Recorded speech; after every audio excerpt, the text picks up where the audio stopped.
প্রতিবারের মতন এবারেও অনুশ্রীর আর আমার জন্মদিন। তো বাজার চলে এসেছে, চারদিকের অবস্থাটা দেখেই বুঝতে পারছো।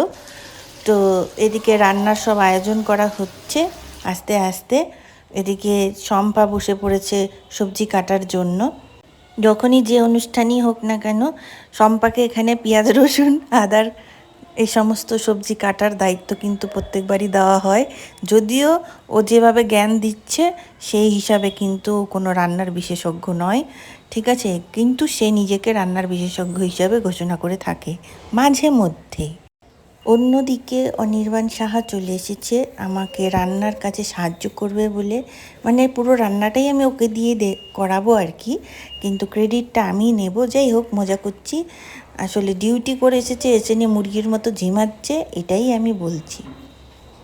ফুলকপির তরকারি হবে পনির দিয়ে, কিন্তু সাথে আছে গাজর, আলু, সাথে একটু ক্যাপসিকাম পড়বে, একটু বিনস পড়বে।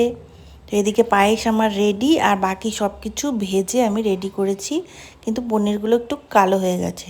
ফুলকপির মশলা এখানটাতে রেডি হয়ে গিয়েছে, আর আমাকে সাহায্য করছে দেবী। দেবীকে ক্যামেরা ঘোরাতেই দেবী লজ্জা পেয়ে গিয়েছে। মোবাইলের স্টোরেজ একদম ফুল, তাই পুরোটা আমি দেখাতে পারলাম না ফুলকপির তরকারিটা। তবে আমি এখানটাতে যে রেসিপিটা দেখাচ্ছি সেটি হলো চিকেনের। প্রথমে আমি শুকনো কাঠখোলায় আমি এলাচ দিলাম, স্টার আনিস দিলাম, ধনে দিলাম, কিছু লবঙ্গ দিলাম, আর কিছু দারচিনি দিলাম। দিয়ে এগুলোকে খুব সুন্দর করে শুকনো করে ভেজে নিচ্ছি। তারপর দিচ্ছি এর মধ্যে জিরে। মশলাগুলো দিয়ে একদম আঁচ কমিয়ে কিন্তু নাড়তে থাকতে হবে। এরপর আমরা দিলাম মৌরি এর মধ্যে। যা সুন্দর গন্ধ বেরিয়েছে না, মনটা ভরে গেল একদম।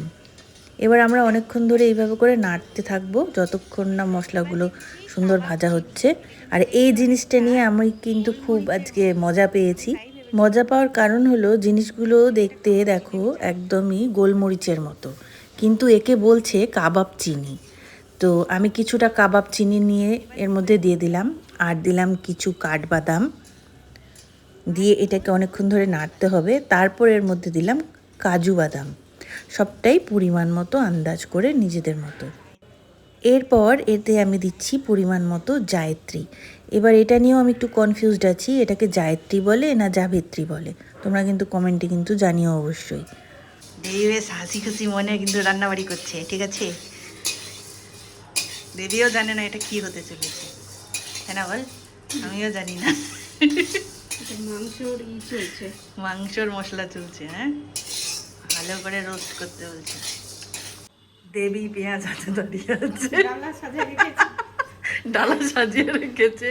হ্যাঁ, এখানে তেল গরম হচ্ছে, আর এখানে মাংস ধোয়াচ্ছে।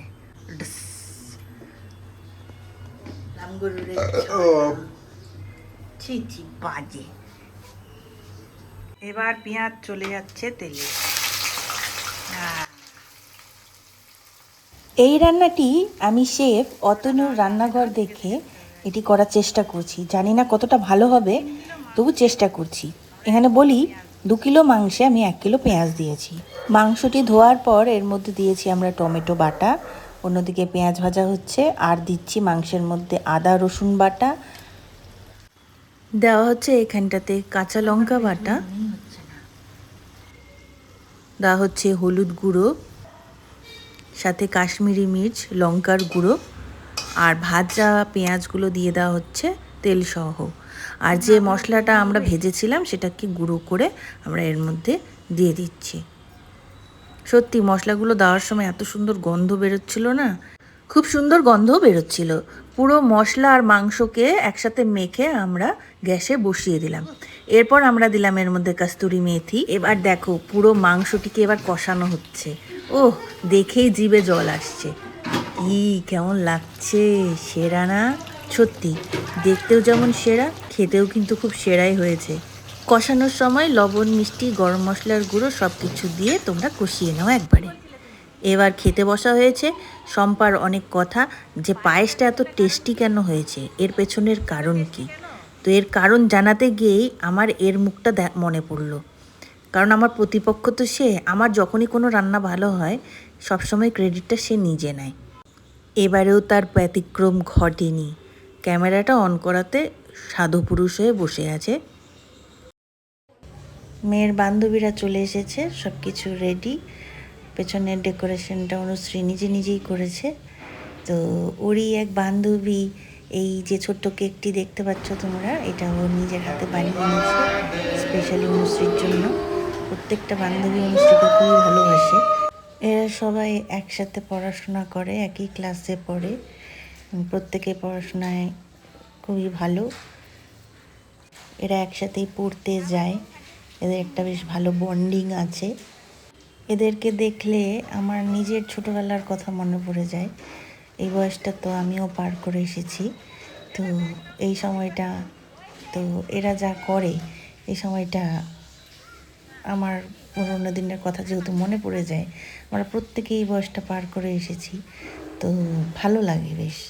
তো আজকের দিনে যদি মা থাকতো, তো মা আসেনি, মা কিছুদিন আগে পুজোতে ঘুরে গেছে। তো মা থাকলে আর একটু ভালো হতো। কোনোবার করা হয়, কোনোবার করা হয় না। ওই নিজেরাই ছোটোখাটো মিলে একটু সেলিব্রেশন করা হয়।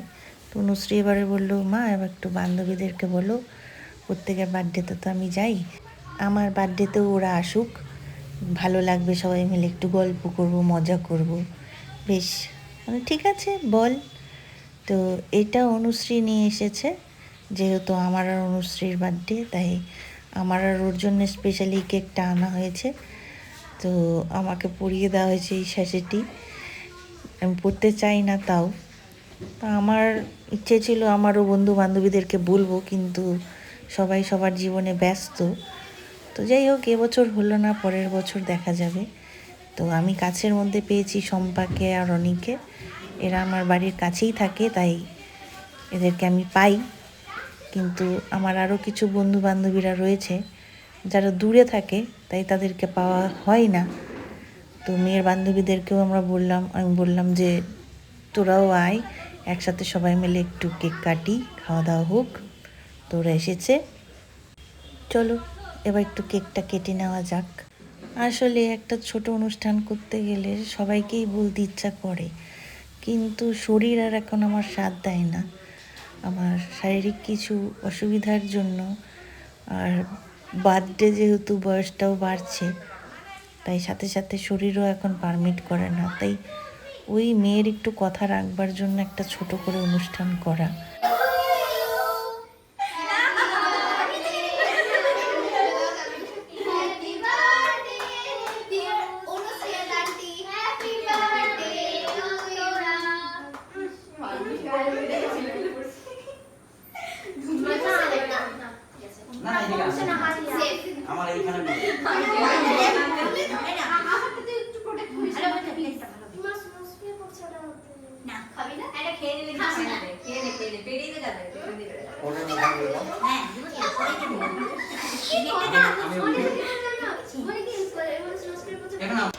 এই প্রথমবার আমি কেক কিনতে যাইনি, এবার অনুশ্রী নিজেই গিয়ে পছন্দ করে কেক কিনে নিয়ে এসেছে। দেখতে দেখতে মেয়েও বড় হচ্ছে, তারও একটা পছন্দের ব্যাপার আসছে, ভালোই লাগছে। তো খাওয়া দাওয়ার আয়োজন করা হয়েছে, মেয়েরা খেতে বসে গেছে। জানি না তারা কতটা খায়, তারা তো গল্পই বেশি করে, খাওয়াটা কম হয়।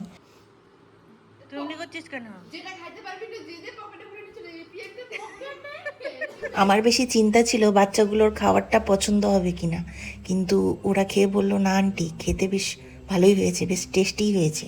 এদিকে শম্পাও খেতে বসে গেছে, কারণ ও বললো যে রাতও হচ্ছে, খেতে দিয়ে দাও আমাকেও।